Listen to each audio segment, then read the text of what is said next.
identificar a la física, en este caso, orientada hacia la dualidad onda-partícula, ¿ya?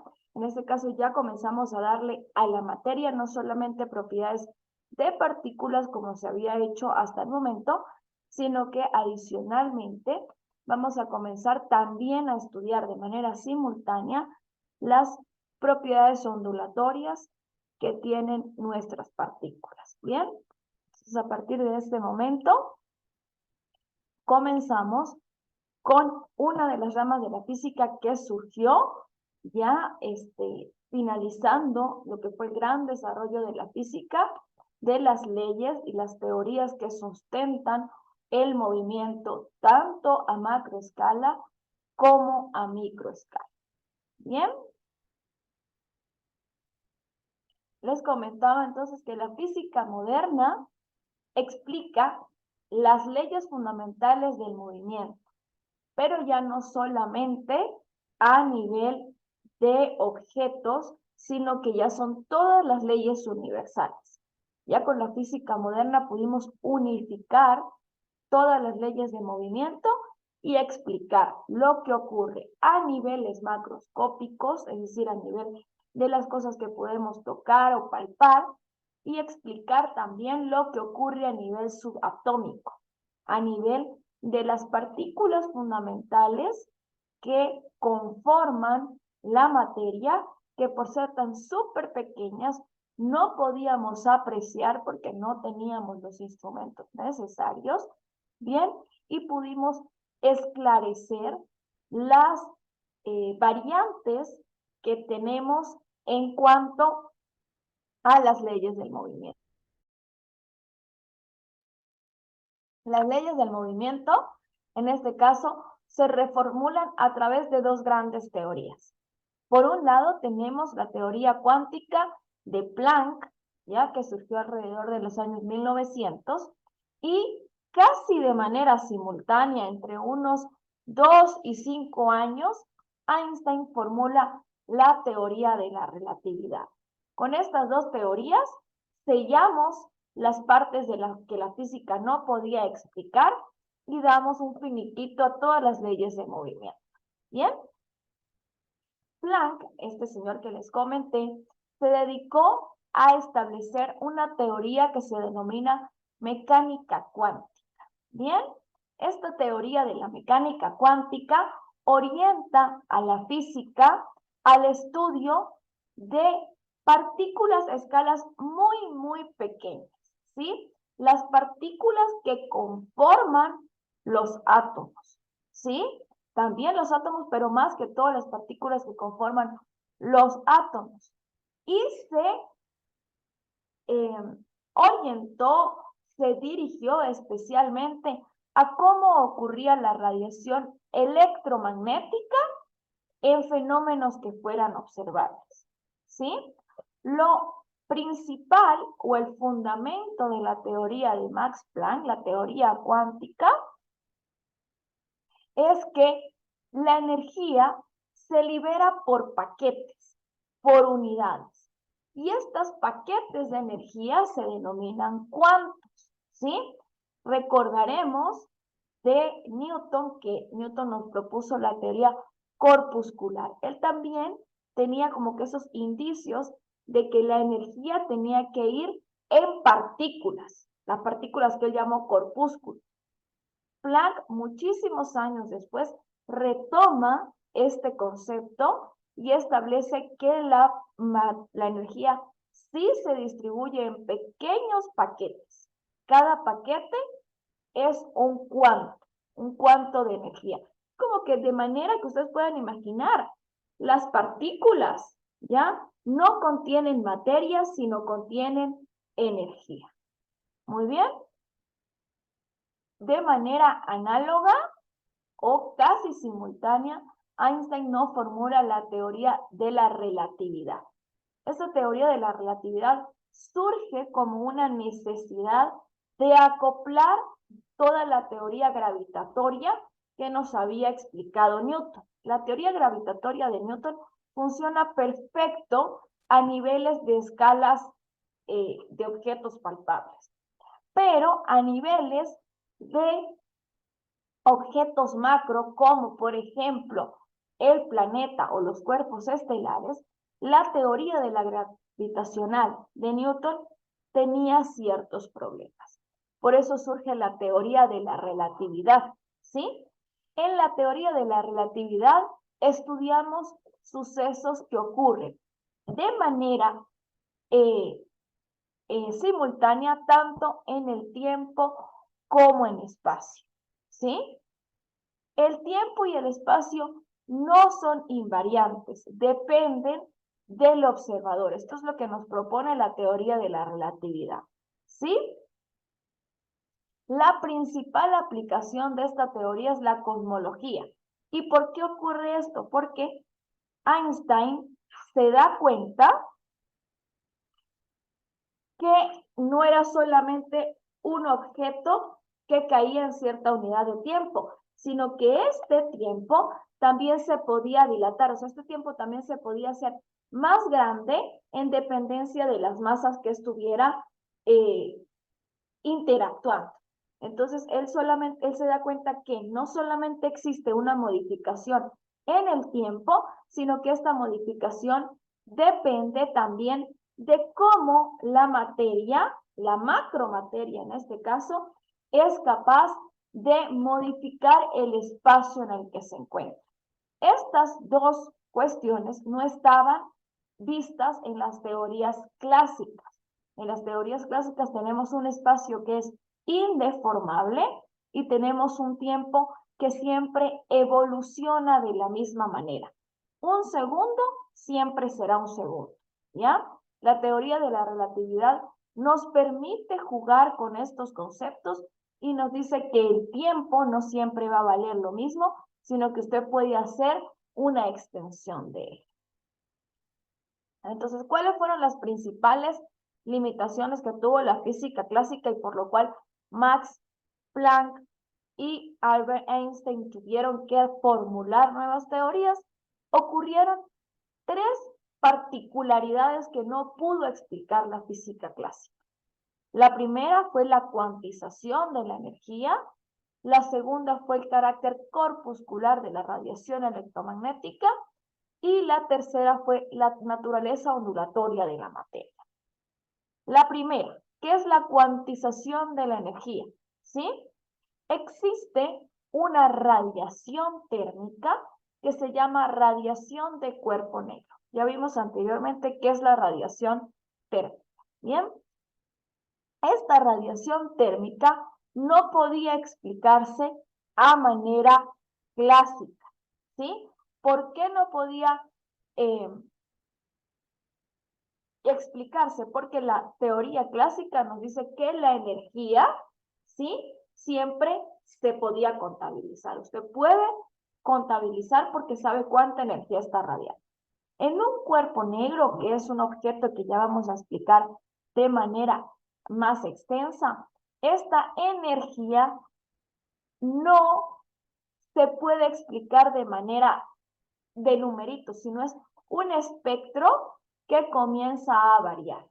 Este espectro, por ser una cantidad que es continua, no estaba permitido en la mecánica clásica. La mecánica clásica nos decía, o la física clásica nos decía, usted no puede tener infinitos valores de energía. Usted tiene un solo valor de energía para su cuerpo, ¿sí? Usted tiene un solo valor de energía y ese valor de energía le está diciendo, por ejemplo, cuánto calor tiene el cuerpo o, por ejemplo, cómo se están moviendo los átomos de ese cuerpo, la energía cinética. No puede usted tener infinitos valores de energía.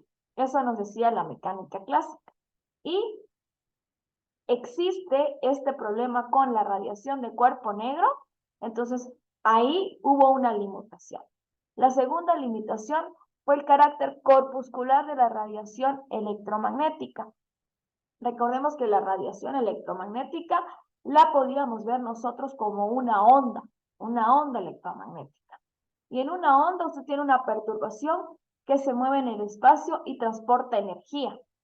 Sin embargo, se descubrió que la radiación electromagnética tenía ciertas propiedades corpusculares, o sea, ciertas propiedades de materia, ¿sí? Esta radiación electromagnética le permitía a usted generar partículas. Esto, por supuesto, tampoco estaba contemplado en la física clásica, porque la física clásica le limitaba a usted a que una onda solamente transportaba energía y no transportaba materia, ¿sí? Justamente esto se relaciona con el tercer inconveniente de la física clásica, en la que no permitía a usted tener una onda que transportara materia o tener materia que generara ondas. Entonces, si usted tiene una materia que no genera ondas, llega a un conflicto, por ejemplo, en el espectro electromagnético, ¿sí? Y usted ve que cada objeto tiene un color asociado y ese color está relacionado con una onda de un haz de luz que sale directamente de su objeto. Entonces, la física clásica no pudo con estas cuestiones. Estudiamos a fondo cada uno de los elementos que les comento. Comencemos con la radiación de un cuerpo negro. ¿Qué es un cuerpo negro? ¿Sí? Un cuerpo negro es un objeto que es opaco, ¿sí? Y además de que es opaco, emite radiación térmica, ¿ya? El objeto, al ser opaco, absorbe perfectamente la luz que pueda recibir. Absorbe toda la energía que impacte sobre él, pero no la refleja, ¿ya? El cuerpo negro es capaz de absorber y no la refleja. Muy bien. Sin embargo, cuando este cuerpo negro se comienza a calentar, ¿ya? No solamente absorbió la energía incidente, sino que se comienza a calentar, comienza a emitir radiación térmica, ¿sí? El cuerpo negro es un objeto opaco que absorbe toda la energía incidente y después de cierto tiempo emite radiación térmica si usted le calienta. Si usted no le calienta, él simplemente va a absorber toda la energía térmica, ¿sí? Este cuerpo negro no se pudo explicar a nivel de la física clásica porque la física clásica le decía a usted que tiene que emitir, que no se puede quedar completamente absorbiendo toda la energía, porque la energía interna de un sistema es invariable. ¿Sí? Esta es la principal consecuencia. Es una consecuencia de la segunda ley de la termodinámica. Le dice a usted que la cantidad de energía interna de un cuerpo no puede variar. Entonces, si usted absorbió energía, tiene que radiar. Y el cuerpo negro no hace esto, simplemente absorbe, absorbe, absorbe. La única manera que usted tiene para que él emita radiación térmica es que le caliente. Entonces, al usted calentarle, está aumentando el nivel de energía que tiene el cuerpo de manera interna, ¿ya? La aproximación que hicieron los físicos en aquel momento es decir, que el cuerpo negro ya tiene cierta perforación. Y por esta perforación es que se escapa la energía térmica, ¿sí? El cuerpo térmico sí radia, pero radia por una pequeña zona por donde se escapa la energía térmica. No es el cuerpo en general lo que está radiando. ¿Qué ocurre con esta pequeña perforación y qué es lo que ocurre que la física clásica no le puede a usted explicar? Que la física clásica tiene usted que todo el cuerpo, en general, para que ocurra un equilibrio térmico, tiene que radiar. No es solamente una zona. Y en la radiación de cuerpo negro es una pequeña región por donde se escapa la energía térmica, ¿ya? Entonces, adicional a esto, llegaron a la conclusión que un cuerpo negro no solamente va a ser un buen absorbente de energía, sino que también tiene que ser un buen emisor, ¿ya? ¿Qué es un cuerpo negro? Un cuerpo negro puede ser el carbón, puede ser la resistencia que tenga una cocineta eléctrica o puede ser una estrella, ¿ya?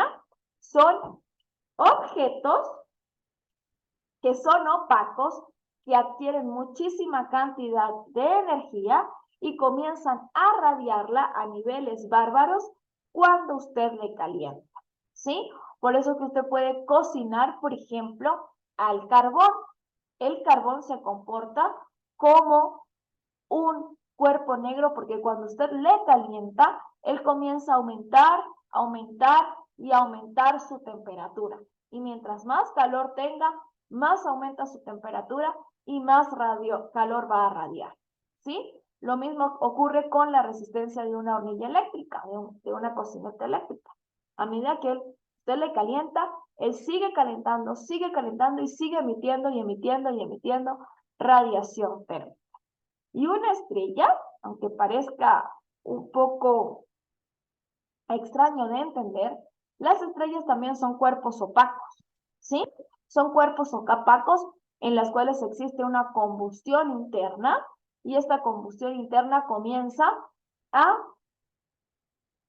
calentar toda la superficie. Cuando se calienta toda la superficie, se comienza a emitir radiación térmica, que no es lo mismo que emisión de fotones que te den color, no es lo mismo. Es la radiación térmica que ocurre debido a que el cuerpo se está calentando. Por eso, la luz solar no solamente le proporciona a usted luz, sino le proporciona calor, porque una estrella es un cuerpo negro que está emitiendo todo el tiempo luz debido a que se está calentando. ¿Cómo pudo ser explicado esto? Esto pudo ser explicado a través del postulado de Max Planck, ¿ya? Max Planck relacionó, bien, la energía que absorbe o que emite un cuerpo negro, por ejemplo, la radiación térmica, con la frecuencia a la cual se emite esta oscilación, ¿sí? A través de una constante muy famosa que se denomina la constante de Planck. Él encontró que la frecuencia a la cual oscila una onda está directamente relacionada con la energía que puede transmitir esa onda. Pero existe un factor, ¿ya?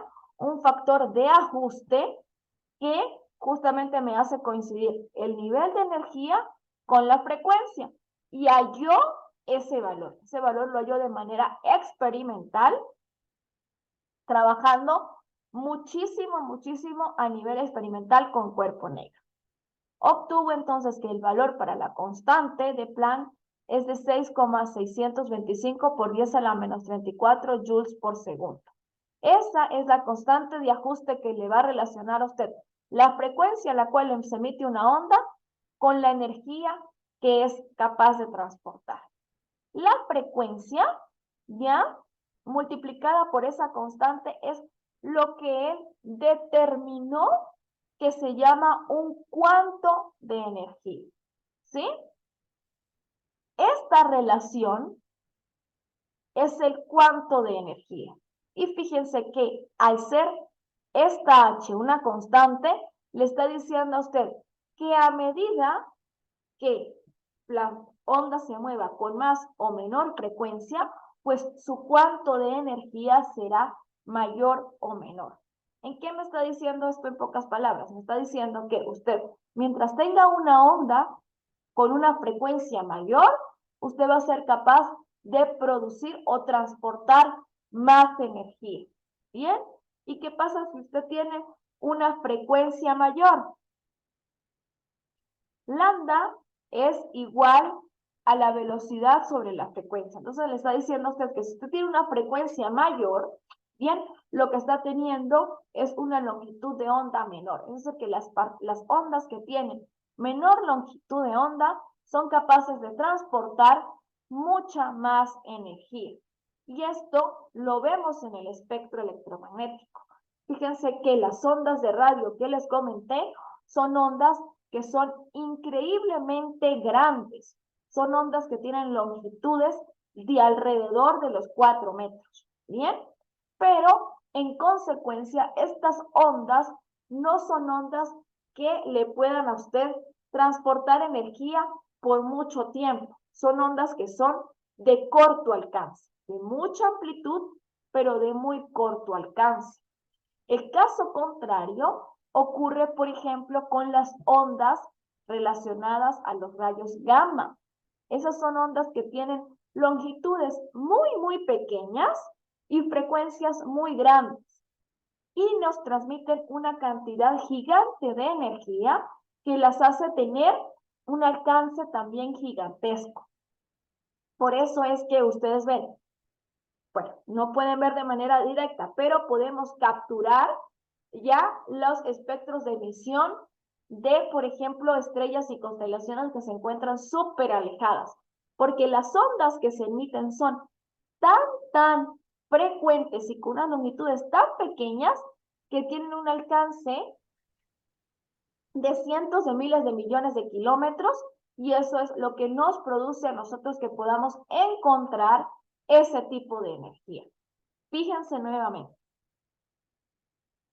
La energía que nos llega del Sol es una energía térmica, ¿sí? El Sol calienta la superficie de la Tierra. Y el Sol se encuentra supremamente alejado de la superficie de la Tierra. Lo vemos súper chiquitito a pesar de que el Sol es una estrella gigantesca. Y aún así logramos obtener energía, ¿ya? Porque la estrella es un cuerpo negro cuya longitud de onda es muy pequeña y la frecuencia es muy grande.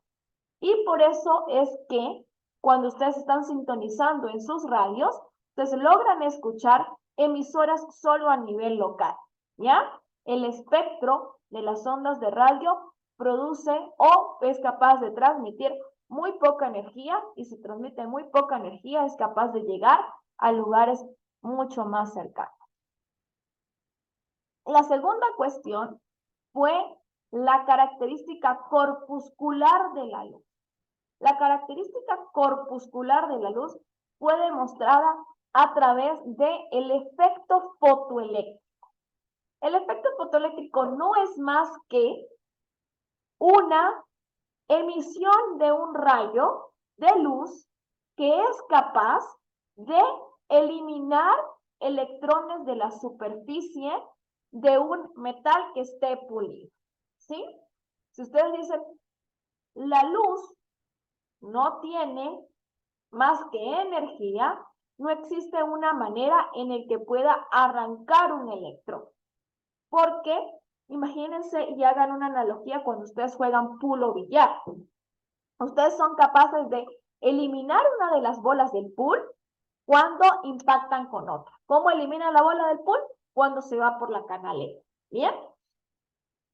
Esto ocurre porque ustedes están haciendo chocar dos esferas. Y una esfera produce un cambio en la energía cinética y la dirección del movimiento que tiene una esfera y la hace moverse. Si ustedes iluminan con luz una de estas esferas, no pasa nada, ¿ya? Pero a nivel atómico sí ocurre. Si ustedes iluminan la superficie de un metal con un haz de luz, hay electrones que van a salir disparados, que van a ser eliminados de la superficie de su metal. ¿Cómo es esto posible? La única explicación a la que pudieron llegar es que en la onda de luz tiene que haber alguna partícula, ¿sí?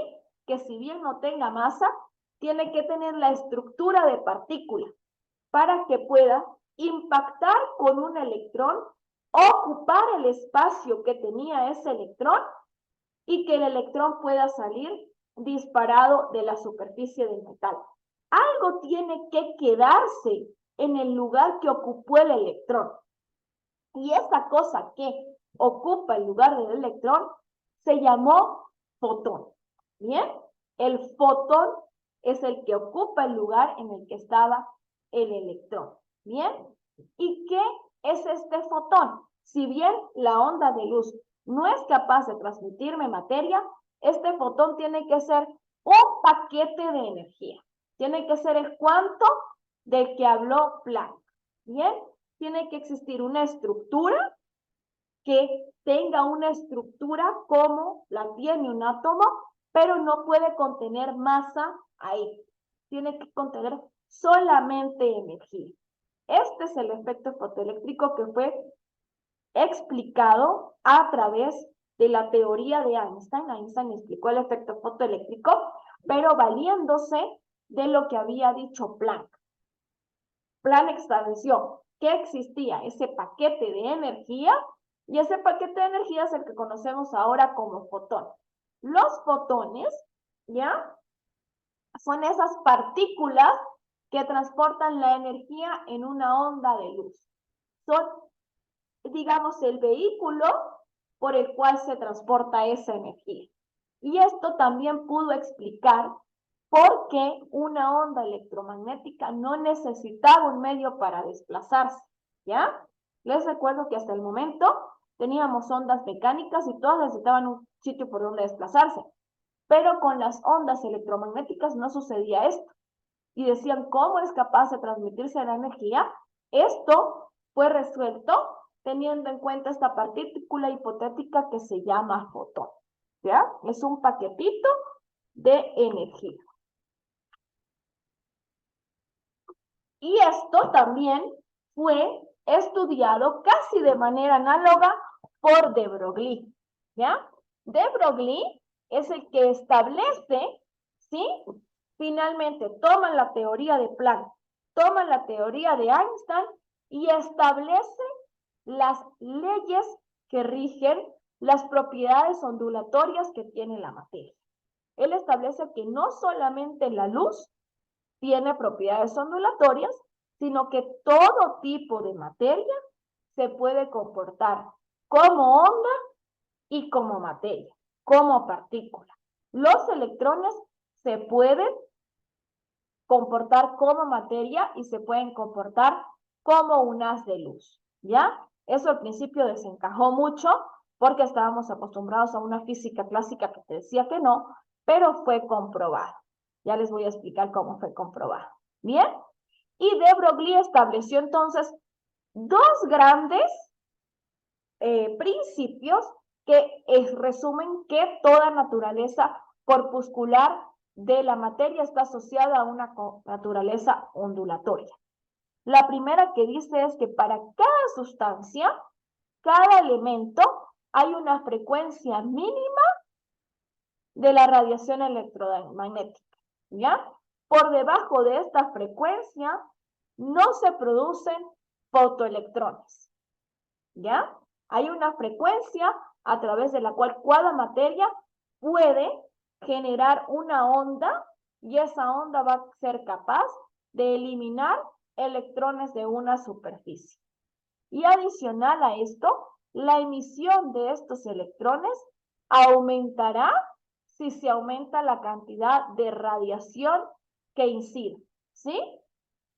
Esto ocurre porque si usted tiene más cantidad de radiación, tiene más cantidad de fotones y esos fotones van a querer ocupar más espacios de los electrones. Entonces tiene usted ondas a partir de las cuales va a comenzar a emitir radiación y esa radiación puede ser usada para eliminar electrones de cierto metal. ¿Bien?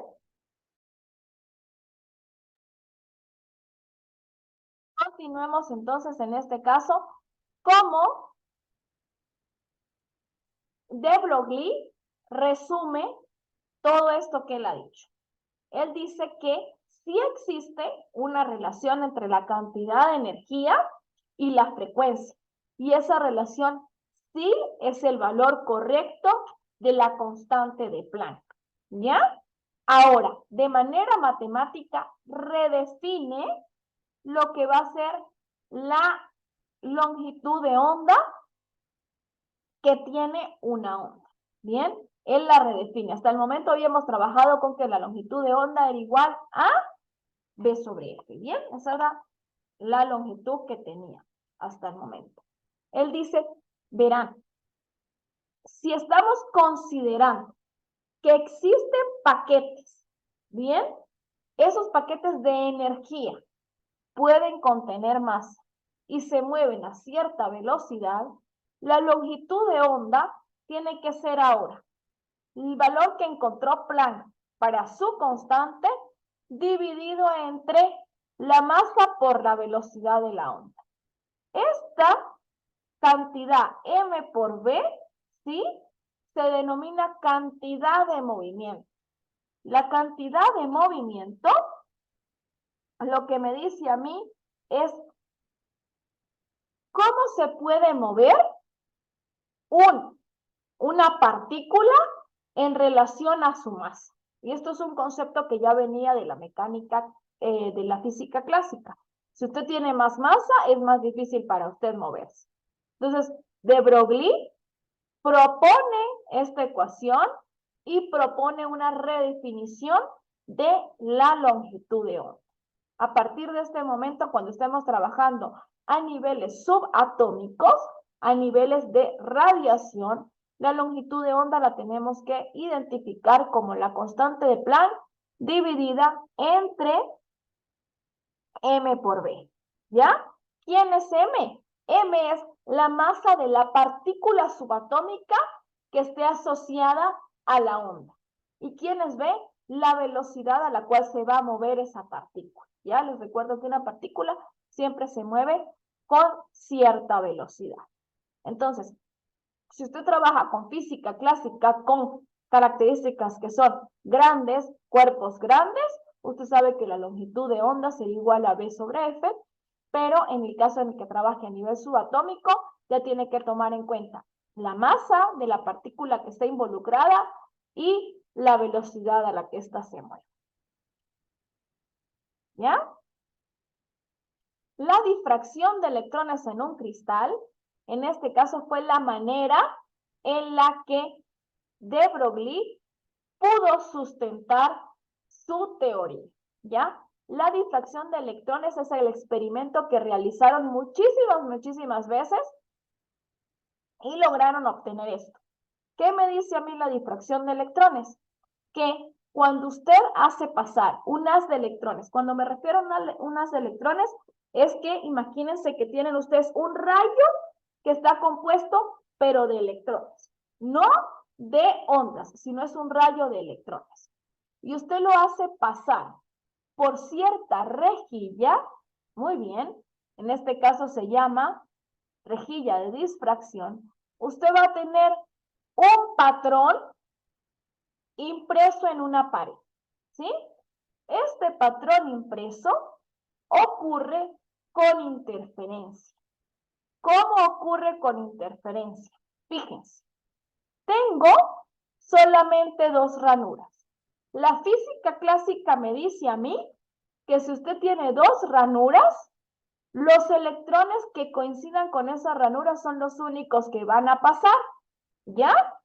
Y si son electrones, van a coincidir justamente solo en el sitio en el que esté la abertura. Va a tener usted solamente en este punto y en este punto progresiones de esos electrones. Pero cuando de Broglie comenzó a hacer el estudio y los experimentos, obtuvo un patrón como este. Fíjense, obtuvo este patrón. Entonces él dice, ¿cómo es posible que si yo tengo solamente dos ranuras por la cual debería atravesar el electrón, estoy teniendo un patrón de interferencia que me dice como si los electrones hubieran pasado por múltiples lugares, ¿ya?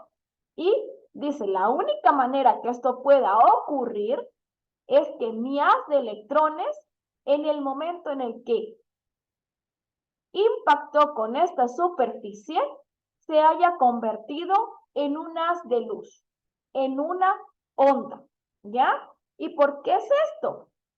Recordaremos de lo que vimos de la refracción y la difracción, que cuando un haz de luz pasa a través de una superficie, debido al índice de refracción que tenga esa superficie, cambia su trayectoria.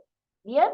En este caso no solamente pasaron los electrones a través de la rendija, sino que el resto de electrones fue capaz de atravesar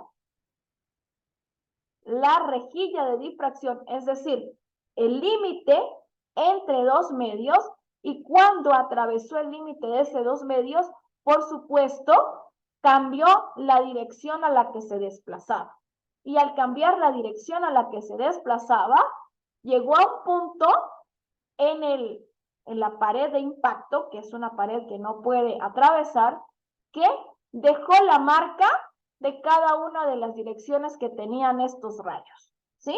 Entonces, ahí es donde comprueba que justamente si los electrones tienen materia, en el momento que impactaron, fueron capaces de atravesar la superficie, y la única cosa que puede atravesar una superficie es una onda. Entonces ahí comprueba que los electrones se pueden comportar como una onda y que toda materia se puede comportar como una onda. Esto tiene que ser aclarado. Solamente la materia subatómica puede comportarse. No es que usted, midiendo 1,70, puede atravesar una pared. Eso no va a pasar porque sus dimensiones, por supuesto, son mucho más grandes. Pero si usted tiene una capacidad de seleccionar una cantidad de electrones, estos electrones van a con seguridad traspasar la pared que usted tenga y van a transmitir energía. ¿Cómo podemos nosotros comprobar esto de una manera muy somera? Fíjense cuando comienza a calentar la superficie terrestre debido a el impacto que tiene la luz solar, ¿sí? La luz solar comienza a calentar toda la superficie y a medida que pasa el tiempo, ¿ya? Habitaciones que estén en contacto con la luz solar, que estén selladas, por ejemplo, que usted tenga la ventana cerrada, esas habitaciones van a comenzar a calentarse paulatinamente y a mediodía usted ve que toda su casa, en la medida de lo posible, está calientita y en horas de la noche está fría. ¿Por qué ocurre esto?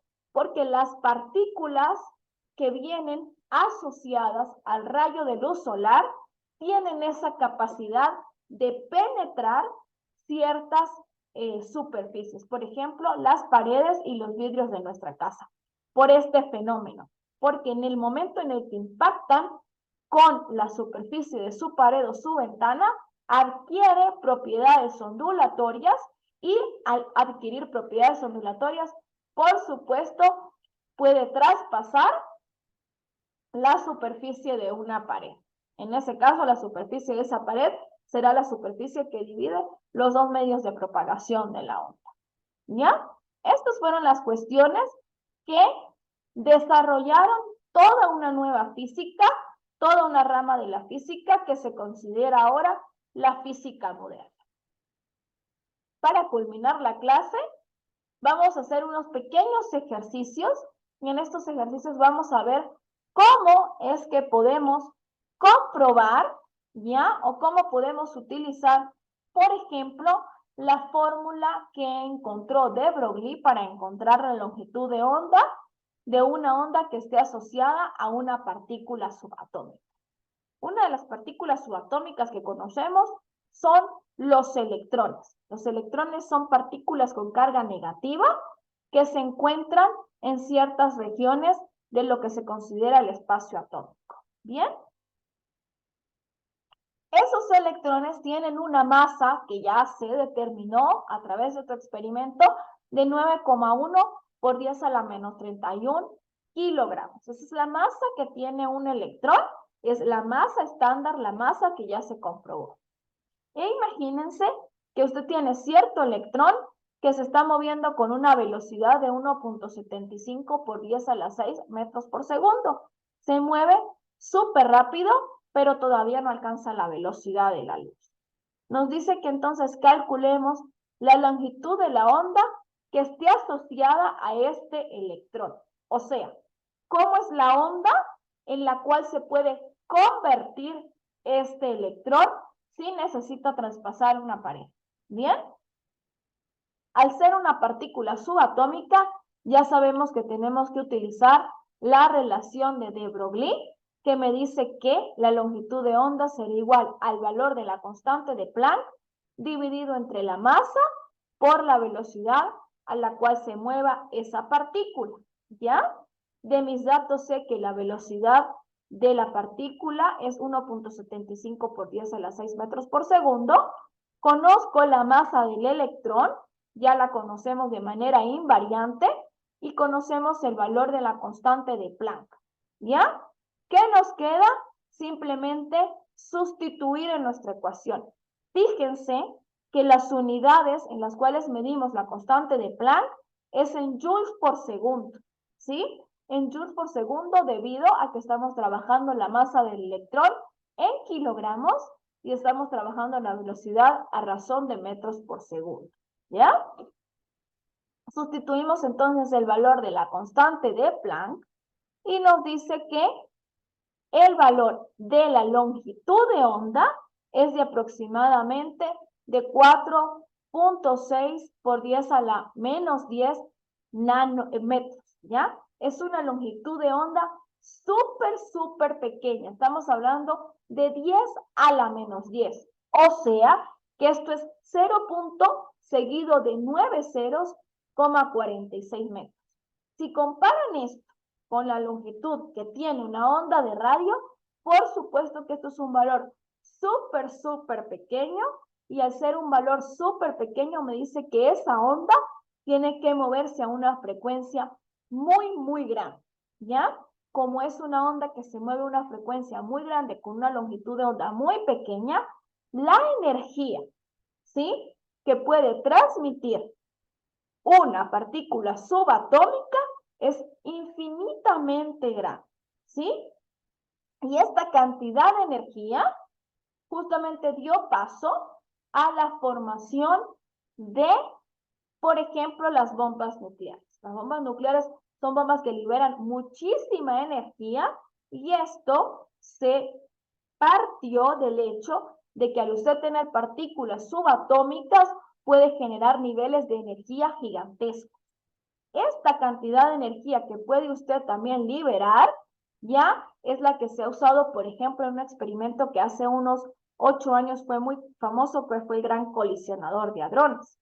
Los hadrones son partículas subatómicas incluso más pequeñas que el electrón. Al ser más pequeñas que el electrón, usted tiene longitudes de onda que son más pequeñas, ya que producen mucha más energía. Y esta energía, que es incontable, es una de las razones por las cuales estábamos en algún momento de la historia orientados a generar energía eléctrica a través de procesos subatómicos. La liberación de energía a través de procesos subatómicos nos pudo en algún momento solventar el problema energético que estábamos teniendo debido al consumo masivo de combustibles fósiles. Bien, sin embargo, nos dimos cuenta de ciertas experimentaciones que no es tan fácil contener estos niveles tan grandes de energía, y por eso es que de momento todo lo que se corresponde a energía nuclear como fuente de energía principal planetaria se encuentra en desuso actualmente. ¿Ya? Justamente hemos concluido la hora de clase, chicos. Si tienen alguna duda, por favor, comuníquenla en este momento. Esta clase fue de introducción. Ya a medida que avance el tiempo, estaremos revisando cada uno de estos conceptos de manera más extensa con la aplicación y, por supuesto, con los respectivos ejercicios matemáticos. ¿Bien? ¿Tienen alguna duda? Levanten la mano, por favor.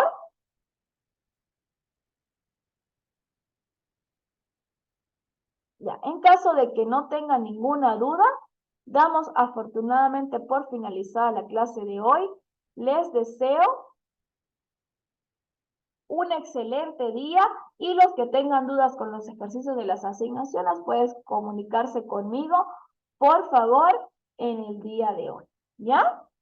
Si no queda más nada que hacer, me despido de ustedes. Muchas gracias por su asistencia y estamos en contacto, sobre todo para la revisión del proyecto interdisciplinar.